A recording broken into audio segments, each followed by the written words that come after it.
السلام علیکم۔ شفق YouTube channel کے ساتھ میں ہوں آپ کی ہوسٹ مہرمہ۔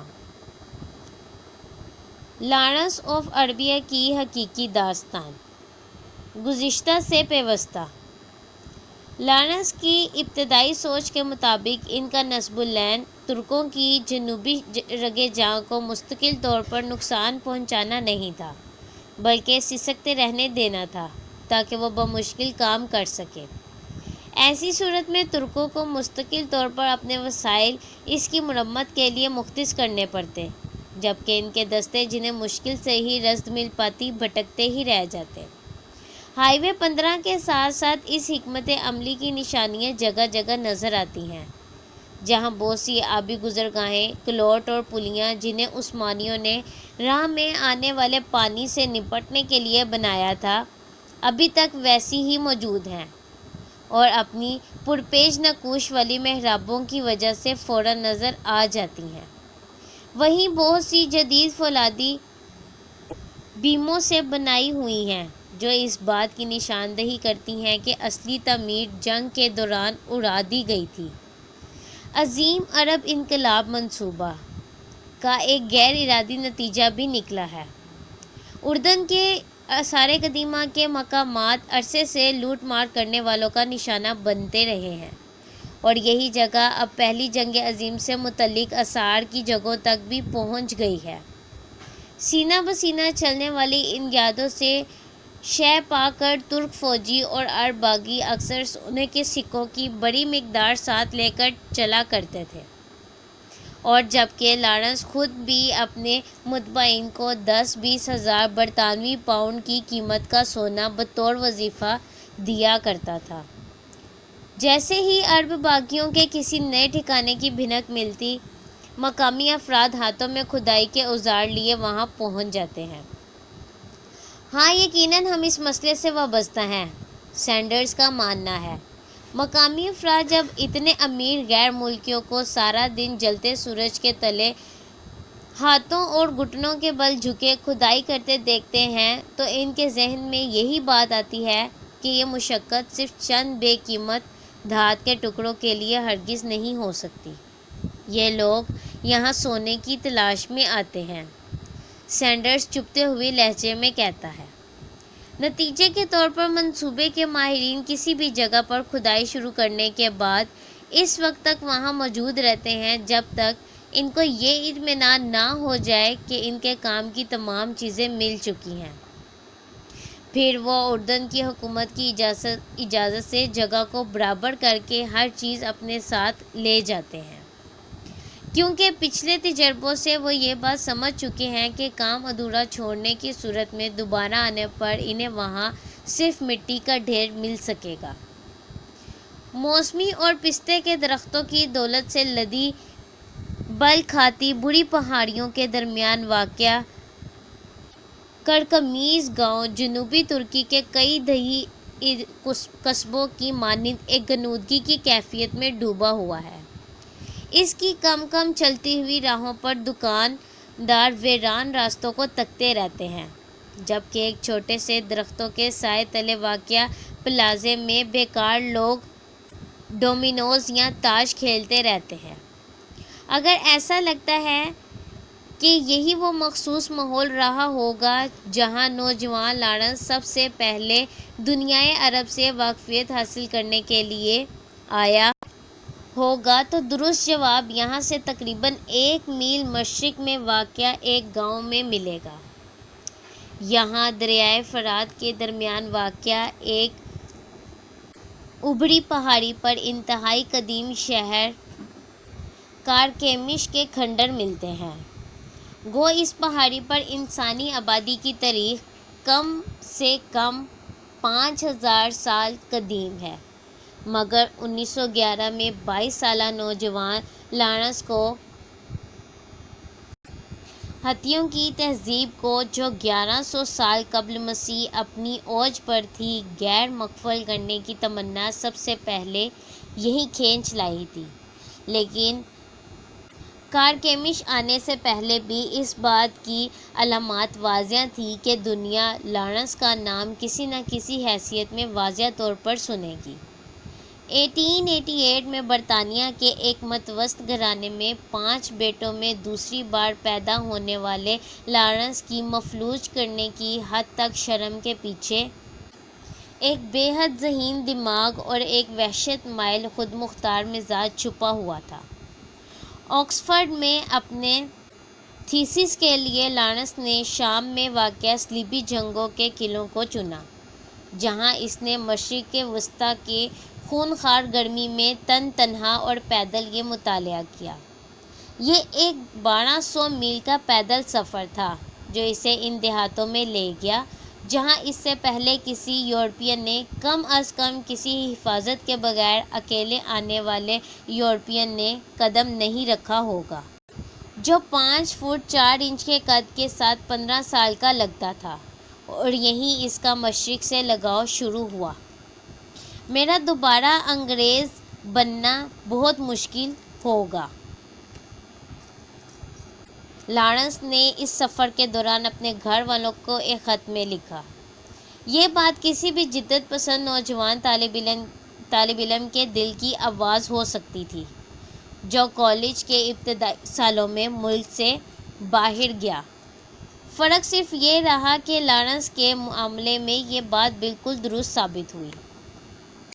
اس تغیر کی تصدیق اس وقت ہوئی جب آکسفورڈ سے گریجویٹ کرنے کے بعد اس نے برٹش میوزیم کی کفالت سے کارکیمش میں لگائے جانے والے ایک آثار قدیمہ کی تحقیقاتی کیمپ میں اپنی جگہ بنائی۔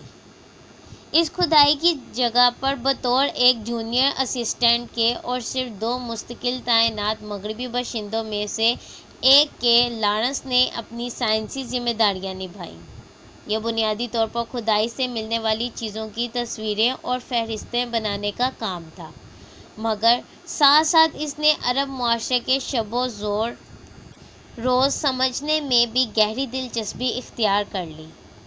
عربی سیکھنے کے ساتھ ساتھ وہ مقامی کارکنوں سے ان کی خاندانی تاریخ اور علاقے کے پرپیچ برادریوں اور قبائل کی باہم وابستگیوں کے بارے میں بھی معلومات جمع کرتا رہتا تھا، اور اکثر ان مزدوروں کی زندگی کو قریب سے دیکھنے کے لیے ان کے گھروں میں بھی جاتا رہتا تھا۔ اس سے پہلے ان مزدوروں کا جس حد تک بھی مغربیوں سے واسطہ پڑا تھا وہ آقا اور ملازم کے رشتے سے تھا۔ ایک ایسے شخص کو اپنے درمیان پا کر جوان کی تہذیب میں گہری دلچسپی رکھتا تھا۔ انہوں نے اس کی غیر مغربی سختی کی برداشت اور سخت محنت میں اس کا ساتھ دیا، اور وہ نوجوان لارنس کو اپنے گھر کا ایک فرد سمجھنے لگے۔ غیر ملکی یہاں ہمیشہ سکھانے آتے ہیں، جبکہ بہت بہتر ہوا اگر وہ یہاں سے کچھ سیکھ کر جاتے۔ لارنس نے اپنے گھر والوں کو ایک خط میں لکھا۔ شام کے علاقے میں کھدائی جس کی ابتدائی طور پر 1 سال کے لیے مالی کفالت کی گئی تھی 4 سال پر پھیل گئی۔ لارنس نے 1913 میں اپنے ایک دوست کو خط میں کارکمیش میں اپنی پرلطف زندگی کی مدح سرائی کرتے ہوئے لکھا کہ جب تک اس کام کو جاری رکھنے کے پیسے ملتے رہیں گے میں یہی رہنا چاہوں گا، اور اس کے بعد کسی اور مزیدار چیز کی طرف نکل جاؤں گا، اور پھر کسی اور کی طرف۔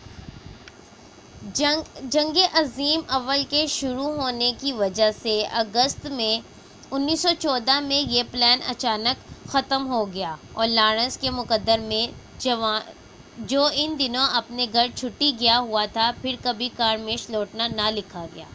شام میں گزارے ہوئے وقت کی مدد سے لارنس نے اپنے ذہن میں عثمانی سلطنت کا ایک واضح گو سادہ سا تصور بٹھا لیا تھا۔ عربوں کی آزاد زندگی کی تحسین، ان کے ترک بالادستیوں کی بدگمانیوں، بے ایمانیوں اور نااہلیوں سے بیزاری، اور عثمانی جوا عربوں کے کندھے سے اترنے کے دن کا انتظار۔ یہ خوش بختی جب آئی اور لارنس کو اس میں کردار ادا کرنے کا موقع اس وقت ملا جب ترکی جرمنی، آسٹریا اور ہنگری کی جانب سے جنگ میں شامل ہوا۔ اس علاقے میں اس کے تجربے کے سبب لارنس کو بطور 2nd لیفٹیننٹ مصر بھیج دیا گیا، جو ترکوں کے خلاف مستقبل میں کی جانے والی کارروائیوں کے لیے برطانویوں کا بیس کیمپ تھا۔ اس بات کو پس پش ڈالتے ہوئے کہ لارنس اور انٹیلیجنس برانچ کے دوسرے ممبر اس بات پر اصرار کر رہے تھے کہ برطانویوں کو ان عربیوں کے ساتھ اشتراک عمل کرنا چاہیے جو ترکوں کے خلاف بغاوت کرنے کے لیے تلے بیٹھے تھے، قاہرہ میں براجمان جنرل اس بات پر کنا نظر آتے تھے کہ یہاں بھی وہی روایتی کھلے محاذوں کی جنگ لڑی جائے جو اس سے پہلے یورپ میں بے حد تباہ کن ثابت ہو چکی تھی۔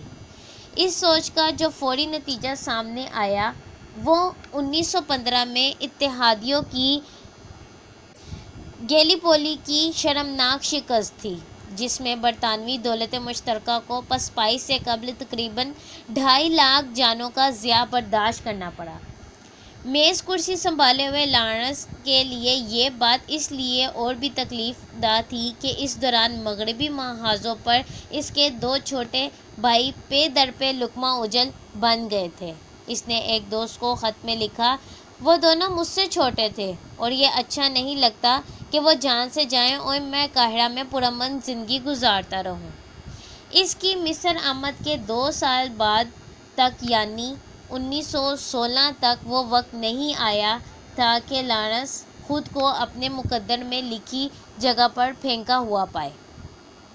جزیرہ نما عرب میں سمندر کے راستے سے جانا قدرتی جغرافیائی مظاہرے میں سے ایک زیادہ تتر بتر کر دینے والی چیز کو دعوت دینا ہے، کیونکہ جس لمحے سمندر کی ٹھنڈی کی ہوئی ہوا صحرا کی جھلسی ہوئی ہوا سے ٹکراتی ہے، اس وقت درجہ حرارت چند سیکنڈ میں 20 ڈگری سے 30 ڈگری تک چھلانگ لگا سکتا ہے۔ اس بات کا شاید لارنس سے بہتر کسی نے اظہار نہ کیا ہو جب اس نے 16 اکتوبر 1916 کی صبح بحر احمر کے راستے جدہ کی بندرگاہ پہنچنے کی کیفیت کو یاد کرتے ہوئے کہا، صحرائے عرب کی گرمی ایک ننگی تلوار کی طرح آئی اور ہم کو کچھ بھی کہنے سے معذور کر گئی۔ اس کی وہاں آمد تقریباً اتفاقیہ ہی کہی جانی چاہیے۔ 4 ماہ پہلے مرکزی عرب کے علاقے حجاز کے حاکم امیر حسین نے برطانوی حکام سے طول طویل خفیہ مذاکرات کے بعد ترکوں کے خلاف بغاوت کا آغاز کر دیا تھا۔ شروع میں تو کام ٹھیک جا رہا تھا۔ ترکوں کو اچنبے میں ڈالتے ہوئے حسین کے باغیوں نے جدہ کے ساتھ ساتھ مقدس شہر مکہ پر تو قبضہ کر لیا تھا، مگر بغاوت ڈوب سی گئی۔ اکتوبر تک ترک مدینہ سمیت عرب کے اندرونی علاقوں پر مضبوطی سے قابض اور بغاوت کو کچل دینے پر تلے بیٹھے تھے۔ جب لارنس کو پتہ چلا کہ قاہرہ سے اس کے ایک دوست کو اس بحران کے سلسلے میں عرب بھیجا جا رہا ہے تو اس نے اپنی میز کرسی کی ملازمت سے عارضی چھٹی لے لی تاکہ اس کے ساتھ چلا جائے۔ 10 دن کے اس قیام میں لارنس خود کو عرب بغاوت کے نصب العین میں پوری طرح ملوث کرنے اور حسین کے میدان جنگ کے سالار اس کے تیسرے بیٹے فیصل کا بھروسہ حاصل کرنے میں کامیاب ہو گیا۔ مختصراً لارنس کو عارضی طور پر فیصل کے ساتھ برطانوی فوج کا رابطہ کار مقرر کر دیا گیا، ایک تعیناتی جو جلد ہی مستقل ہو گئی۔ کارکمیش میں اپنا وقت عرب معاشرے کے قبائلی اور برادری نظام کے مشاہدے میں گزارنے کے سبب لارنس نے الہامی طور پر قبائل کے نازک مذاکراتی عمل کو، جو بغاوت کے مقصد کے لیے قبائلی لیڈروں کی حمایت حاصل کرنے کے لیے لازم تھا، آخذ کر لیا۔ اس پر مستزاد 20ویں صدی کے آغاز میں عرب میں جنگ کا ڈول ڈالنا انہیں بنیادی مسائل کے گرد گھوم رہا تھا۔ ایک حرکت کرتی ہوئی فوج کو اس کے جانوروں کے لیے دانہ پانی کہاں سے ملے گا جو 14ویں صدی کے یورپ کے جنگوں کے تھے اور جن کا لارنس آکسفورڈ میں انتہائی باریک بینی سے مطالعہ کر چکا تھا۔ بہت جلد فیصل نے اس نوجوان برطانوی افسر کو اپنے انتہائی قریبی مشیر کا درجہ دے دیا اور لارنس نے ایک عرب شیخ جیسا لباس ابا پہنے حکمت عملی طے کرنے کے قبائلی مجلسوں میں اپنے لیے ایک معزز جگہ بنا لی۔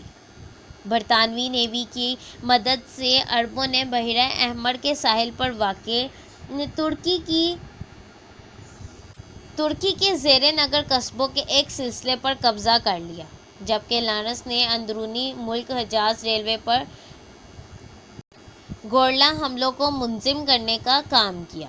لیکن فیصل کا نوجوان رابطہ افسر اپنے ذہن میں ایک احساس جرم جگانے والا راز بھی چھپائے بیٹھا تھا۔ قاہرہ میں گزرے ہوئے زمانے کے سبب لارنس ان بڑھا چڑھا کر کیے جانے والے وعدوں سے بخوبی واقف تھا جو برطانوی حکومت نے حسین سے عرب بغاوت کو ابھارنے کے ضمن میں کیے تھے، یعنی فی الوقت پوری عرب دنیا کے لیے مکمل خود مختاری۔ ساتھ ہی ساتھ لارنس یہ بھی جانتا تھا کہ حسین سے معاہدہ پختہ کرنے کے چند ماہ کے اندر اندر برطانیہ نے اپنی جنگ کے سب سے بڑے حلیف فرانس کے ساتھ ایک خفیہ معاہدہ بھی کر لیا تھا۔ سائکس پیکو معاہدے کے تحت مستقبل کی آزاد عرب حکومت کو عرب کا غیر زرخیز علاقہ بھی دیا جانا تھا، جبکہ تمام کے کام کے علاقوں عراق، عظیم تر شام کو سامراجی برطانیہ اور فرانس کے بیچ بانٹا جانا تھا۔ جیسے جیسے لارنس مزید اور مزید عرب قبائل کو مستقبل کے آزاد عرب کی نصب العین کے لیے بھرتی کرتا جاتا تھا، اس کا ضمیر اس کو ان کبھی پورے نہ ہونے والے وعدوں کے ضمن میں بڑھ چڑھ کر کچل دیتا تھا، یہاں تک کہ لارنس اس ضمیر کے دباؤ کے آگے ٹوٹ گیا۔ اس کا پہلا بے وفائی کا اقدام جو ہر لحاظ سے اپنے وطن سے غداری کے زمرے میں آتا ہے، یہ تھا کہ اس نے فیصل کو سائکس پیکو کے وجود کے بارے میں مطلع کیا، جبکہ اس کا دوسرا اقدام اسے اس کی زندگی کی سب سے بڑی کامیابی کی طرف لے گیا، یعنی عقبہ پر قبضہ۔ مزید تفصیل جاننے کے لیے اور لارنس آف عربیہ کی حقیقی داستان کو وضاحت سے سننے کے لیے ہمارے چینل کو لائک اور سبسکرائب کرنا مت بھولیں۔ شکریہ۔